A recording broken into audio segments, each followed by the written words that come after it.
की। मोदी भगाओ देश बचाओ, मोदी भगाओ देश बचाओ, मोदी भगाओ, मोदी हटाओ देश बचाओ, मोदी हटाओ देश बचाओ, ईवीएम हटाओ देश बचाओ, ईवीएम हटाओ देश बचाओ, ईवीएम हटाओ देश बचाओ, रियासत का दर्जा वापिस दो, वापिस दो, रियासत का दर्जा वापिस दो, हमारी रियासत वापिस दो, वापिस दो, जल्दी दो, और नहीं तो फिर जम्मू कश्मीर रियासत वापिस दो, वापिस दो, वापिस दो, जम्मू कश्मीर रियासत वापिस दो, वापिस दो, वापिस दो, डोगरा रियासत वापिस दो, वापिस दो, वापिस दो, इल्हाक की शर्तें लागू करो, लागू करो, लागू करो, इल्हाक की शर्तें लागू करो, लागू करो, लागू करो। आज हम जंतर मंतर पर जो जम्मू कश्मीर रियासत को तोड़ा गया है, मिशन स्टेटहुड जम्मू कश्मीर, मुल्क की आवाम की तरफ से ये पैगाम लेकर के आए हैं कि जम्मू कश्मीर के साथ बहुत बेइंसाफी हो रही है। इन्होंने हमारी रियासत का दर्जा छीन करके, रियासत को तोड़ करके मामूली सी यूनियन टेरिटरी बना करके जम्मू कश्मीर की आइडेंटिटी, इतिहास, कल्चर, डेमोग्राफी के ऊपर भारतीय जनता पार्टी ने हमला किया है। और हमारी ये मांग है, हम यहाँ से पूरे मुल्क को ये पैगाम भेज रहे हैं कि जम्मू कश्मीर को लेकर के नरेंद्र मोदी, भारतीय जनता पार्टी मुल्क के लोगों को गलत बता रही है कि जम्मू कश्मीर खुशहाल है और जम्मू कश्मीर में हालात ठीक है, जबकि इन्होंने हमें गरीब बना दिया। गुर्बत जम्मू कश्मीर में पैदा हो गई, हमारी रियासत तोड़ दी, हमारा स्पेशल स्टेटस छीन लिया। भारत के साथ जिन शर्तों के ऊपर इल्हाक हुआ था, वो इल्हाक की शर्तें सब तोड़ दी भारतीय जनता पार्टी ने 5 अगस्त 2019 को। इसीलिए आज हम दिल्ली में जम्मू कश्मीर की 1 करोड़ 30 लाख अवाम को बचाने के लिए आप सारे पत्रकार बंधुओं घर घर में और 140 करोड़ अवाम तक हमारा ये पैगाम पहुंचाएं कि जम्मू कश्मीर की आवाम को, लोगों को आपकी जरूरत है। और साथ में हमारा स्पेशल स्टेटस 370-35 से वापस किया जाए। यही बात, यही हम जम्मू कश्मीर का पैगाम मुल्क के नाम के ऊपर भेज रहे हैं और ये पैगाम हमारा घर घर तक पहुंचाएं। इन्होंने हमारा स्पेशल स्टेटस छीन करके, 370 तोड़ करके, इन्होंने जम्मू कश्मीर का इल्हाक अनकॉन्स्टिट्यूशनल, गैर कानूनी इल्हाक तरीके से भारतीय जनता पार्टी ने तोड़ा है। और ये हम, उसके बावजूद भी हम हिंदुस्तानी हैं। ये लोग मजहबों के नाम के ऊपर मुल्क को बांटते हैं। मिशन स्टेटहुड की ये मांग है, घर घर तक पहुंचाएं कि रियासत का दर्जा, स्पेशल स्टेटस 370, 35A और जम्मू कश्मीर, लद्दाख को इकट्ठा करके पीओके, गिलगित बल्टिस्तान को भारत का और जम्मू कश्मीर का हिस्सा बनाएं। इसी बात को लेकर के हम दिल्ली में देश की आवाम को, तमाम रियासतों को ये पैगाम भेज रहे हैं कि आप जम्मू कश्मीर में आए। तमाम मेंबर पार्लियामेंट, तमाम चीफ मिनिस्टर जम्मू कश्मीर में आए। और आप पत्रकार बंधुओं को भी न्योता है मिशन स्टेटहुड जम्मू कश्मीर की तरफ से। जम्मू कश्मीर पीपल्स मूवमेंट के प्रधान हमारे साथ खड़े हैं। इसके बाद नेशनल कॉन्फ्रेंस भी, अवामी नेशनल कॉन्फ्रेंस के मुजफ्फर शाह, डॉक्टर फारूक अब्दुल्ला, उमर अब्दुल्ला, हम सारे रियासत को बचाने की जंग लड़ रहे हैं और पूरे देश से हम साथ चाहते हैं कि हमें बचाया जाए, हमारे जम्मू कश्मीर के नौजवानों को बचाया जाए। हम बड़े मुश्किल दौर से गुजर रहे हैं। बाकी का पैगाम हम आपको स्टेज के ऊपर से देते हैं।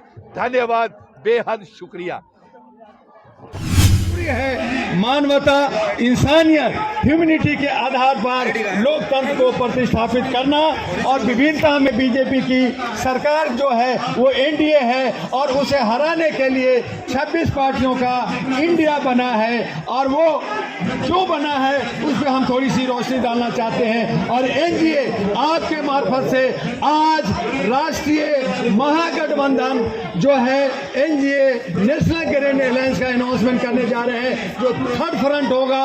और भारत के अंदर 543 पर हम लोग, चाहे वो एनडीए में हो चाहे वो इंडिया में हो, जो अच्छे लोग हैं उनसे चुन कर करके, और जो लोग जमीन से जुड़े हुए लोग हैं, जैसे हमारे सामने मुन्ना जी हैं, एक लीडर है बहुत बड़े, वो सभी लोग जमीन से जुड़े हुए लोग, हम इसको आगे बढ़ाने जा रहे हैं। और 543 पे तीसरा फ्रंट आज आप लोग के बीच में घोषणा करने जा रहे हैं कि तीसरा फ्रंट हम लोग बनाएंगे और इसको आगे ले जाएंगे। एनडीए यानी भाजपा सरकार, आज भाजपा सरकार की साख और जनाधार जिस हिसाब से गिर रहा है वो सभी आपके सामने है। मैं जनवरी 2023 से भाजपा हराओ अभियान लेकर चला।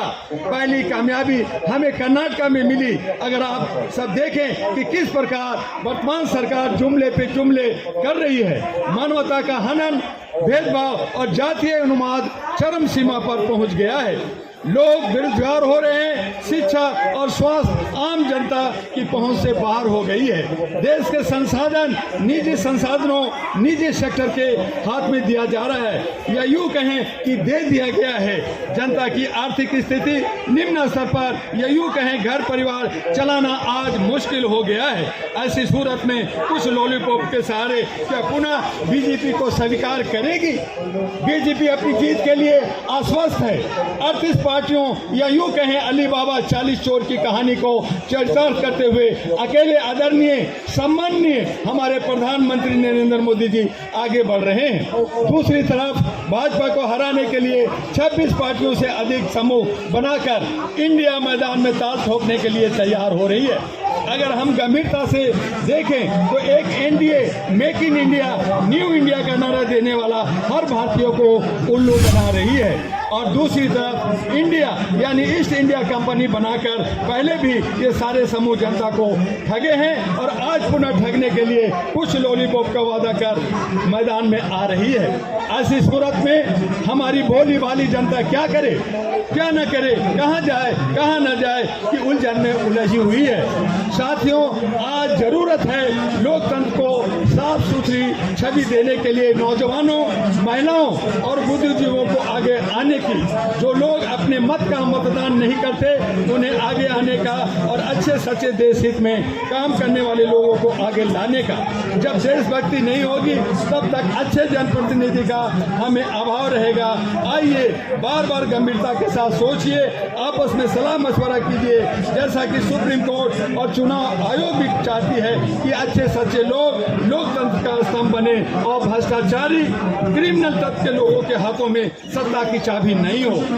आज के कार्यक्रम का उद्देश्य लोकतंत्र को खत्म करने से कैसे बचाया जाए, व्यवस्था में परिवर्तन और पारदर्शिता कैसे लाई जाए और भारत के 140 करोड़ की जनसंख्या को एक सूत्र में यानी समानता के आधार पर मानवता, इंसानियत, ह्यूमैनिटी को साथ लेकर चलने वाले जनप्रतिनिधियों को चुनाव कैसे किया जाए। हम सभी को हाथ पर हाथ रखकर या अर्थहीन बातों में न पड़कर सार्थक सोच बनाकर ऐसी जनप्रतिनिधियों को वोट दें जो राष्ट्र के हित में हो, चाहे किसी भी पार्टी के हो, किसी भी धर्म के हो, किसी भी जात के हो, लेकिन उनकी सोच राष्ट्र हित, समाज हित और सबको साथ लेकर चलने का हो तो हमारे सच्चे जनप्रतिनिधि बन सकते हैं। अच्छे सच्चे लोगों की 140 करोड़ की जनसंख्या में कोई कमी नहीं है, बस हमें जोड़ी बनकर पहचान करने की जरूरत है और मिलकर राष्ट्र निर्माण के लिए काम करना है। आप सभी के साथ अखिल भारतीय मानवाधिकार एसोसिएशन ऐरा, जो 36 वर्षों से भारत के कमोबेश सभी राज्यों में मानवता की जन जागरूकता चलाता आ रहा है। आज जो जागरूक नहीं थे वो भी जागरूक हो गए हैं। अखिल भारतीय मानवाधिकार एसोसिएशन ऐरा ने एक कदम आगे बढ़ाकर 2009 में ऐरा नेशनल पार्टी एनपी चुनाव आयोग से रजिस्टर कराई, इसी उद्देश्य से कि भारत के लोकतंत्र में समरसता आए, अनेकता में एकता, यानी एक बगीचे में विभिन्न तरह के फूलों की खुशबू लेकर पूरे वातावरण को खुशनुमा बना दे। विकास की राह पर देश चले, सभी बेरोजगारों को रोजगार मिले, शिक्षा और स्वास्थ्य विश्व स्तर पर बने, लेकिन कम संसाधनों और जात पात के उन्माद में, भ्रष्टाचारी और स्वार्थ के कुचक्र में मानवता घुटने टेक रही है। साथियों, आज जरूरत है मानवता, इंसानियत और ह्यूमनिटी को मनाने वाले लोग इकट्ठे हों और साथ इकट्ठे होकर ये जो है लोकतंत्र को बचाएं। उसी का नाम हमने राष्ट्रीय महागठबंधन एनडीए दिया है। आज 219 पार्टियों का महागठबंधन जो पूरे भारत में फैली हुई है, जो जमीन से जुड़ी हुई है, हम उनको लेकर करके आगे बढ़ रहे हैं। और सोशल मीडिया जो 200 से ज़्यादा, हम उनके हक अधिकार के लिए, उनकी आवाज़ के लिए हम समूह बना करके और मुक्त दूरी आयरन नेशनल पार्टी जो है, जो जनवरी से लड़ रही है, उसे हम लोकतंत्र बचाने के लिए, व्यवस्था परिवर्तन के लिए हम आगे आ रहे हैं, संघर्षशील है। आप हमें साथ दें, सत्ता में भागीदारी लें और भारत की समस्या को समूल नष्ट करने के लिए हम सब वचनबद्ध हों, तभी हम लोग चोर उचक्के को भगाएंगे। और मैं अंत में कहना चाहूँगा कि जो चोर लोग हैं, जो चौकीदार हैं, जो सेवक हैं, उनको जो है सड़कों पे आना चाहिए, उनको घर के बाहर होना चाहिए, ना कि पार्लियामेंट और घरों में और एसी में और कोठियों में बैठे रहें। आज जंतर मंतर पे लगातार मांगे लोग लेके आते हैं, लेकिन उनकी मांग सुनेगा कौन जब हमारे सारे के सारे चोर बैठे हैं। और जो साधु सन्यासी, जो मुल्ला लोग हैं, जो हमें भटका रहे हैं, उन तमाम लोगों को, जो हमारे धर्म कर्म को भ्रष्ट कर रहे हैं, उन तमाम लोगों को चाहिए कि वो जो है जंगल में जाएं और वहाँ अपना भाषण दें, अपना वहाँ प्रवचन दें और अपना काम चलाएं। ये शहरों में, गाँव में भोले वाले जनता को न लूटें और अच्छे सच्चे लोग, पढ़े लिखे लोग जो है संसद में जाए। इसलिए मैंने आज का जो विषय है कि एनडीए में जो अच्छे लोग हैं उनको चुनो और जो खराब लोग हैं उनको हरा दो। और फिर इंडिया में उसमें भी बहुत सारे अच्छे लोग हैं, उनको आप वोट दो, उनको जिताओ। बाकी जितने चोर हो चुके हैं, जितने क्रिमिनल हैं, उनको हरा दो। और बाकी जो बचा हुआ सीट है उसके लिए एनडीए यानी नेशनल ग्रैंड अलायंस हम लोग बना रहे हैं। और उन तमाम लोगों को लेके, पढ़े लिखे साथियों को, नौजवानों को, महिलाओं को और सोशल मीडिया को हम लोग आगे बढ़ाएंगे। जो ये पेड मीडिया है, जो गोदी मीडिया है, जो इलेक्ट्रॉनिक मीडिया है, जो सरकार के इशारों से चलती है, हमने उनको भी आज इन्वाइट किया था, वो नजर नहीं आ रहे हैं क्योंकि वो सोशल मीडिया से ठार खा रहे हैं। हम सोशल मीडिया को इतना मजबूत कर देंगे कि इतना मजबूत कर देंगे कि वो जो पेड मीडिया है, जो आज को स्ट्रीम मीडिया कह रही है, वो भागता हुआ नजर आएगा। जैसे सरकार को आगे बाहर भगाना है, सोशल मीडिया जिंदाबाद, आज का कार्यक्रम जिंदाबाद जिंदाबाद। हम इसी बात शब्दों के साथ आज का वक्त खत्म कर रहे हैं। बालाजी, हमारे अलमदार अब्बास साहब, हमारे मौलाना साहब, हमारे जो है सुल्तान साहब, ये सब बातें रखेंगे। मीडिया भी अपनी बातें रख सकती है क्योंकि ये प्रोग्राम आपका है।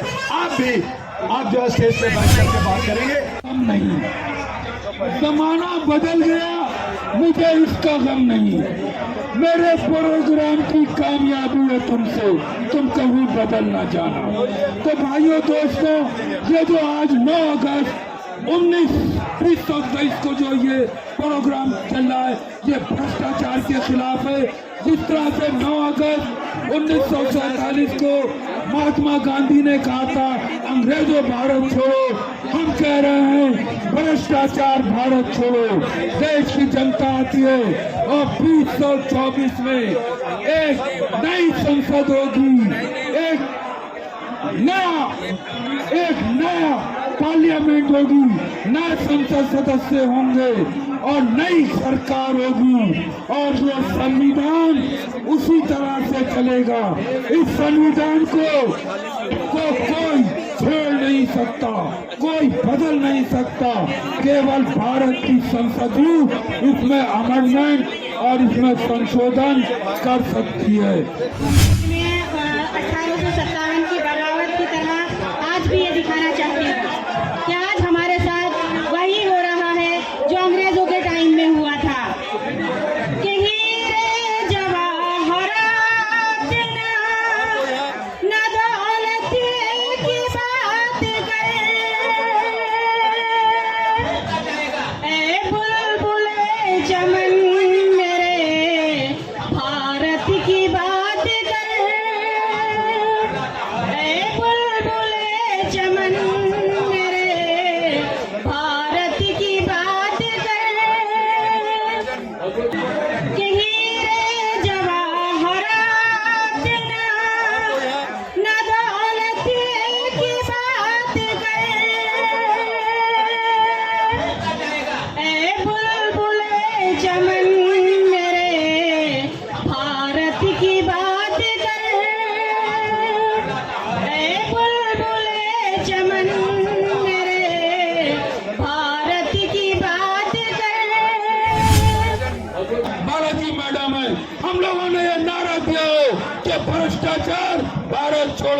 और हम भ्रष्टाचार को देश से मिटाएंगे।